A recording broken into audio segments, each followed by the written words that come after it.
ফাল্গুন মাস আসলেই এলাকার মধ্যে একটা দুর্ভিক্ষ লেগে যায়। শুধু যে খাবার দাবারের অভাব এরকমটা না, এখানে অনেক ধরনের দুর্ভিক্ষ আছে। এই সময়টা আসলে দেখা যায় যে মানুষের পকেটে টাকা থাকে না, কিন্তু মানুষের মাথা থাকে অনেক গরম। কারণ টাকা না থাকলে মন মেজাজ কোনো কিছু ঠিক থাকে না।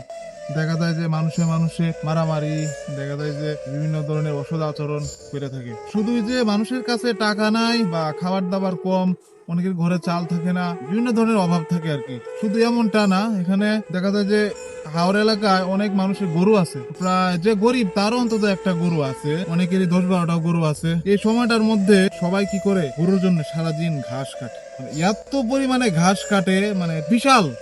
অনেকেই ওটু নিয়ে আসে ঘাস কাটার জন্য, অনেকেই বড় মেশিনের ফ্যান টলি নিয়ে আসে ঘাস কাটে নিয়ে যাওয়ার জন্য, শুধু গরুর জন্য। তাহলে কি পরিমাণ অভাব গরুর ঘাসের। কারণ এখন তো এত চারণ ভূমি নাই, এত মাঠ নাই, বেশিরভাগই মানে ধান ক্ষেত দিয়া মানে ভরে ফেলছে, ক্ষেত তুলে ফেলছে। যার ফলে সারাদিন এই সময়টার মধ্যে আসলে মানুষ ঘাস কাটা নিয়েই ব্যস্ত থাকে। তাহলে শুধু যে মানে মানুষের যে খাদ্যের অভাব, দুর্ভিক্ষ না, গরুরও দুর্ভিক্ষ চলতেছে, ঘাসের অনেক অভাব।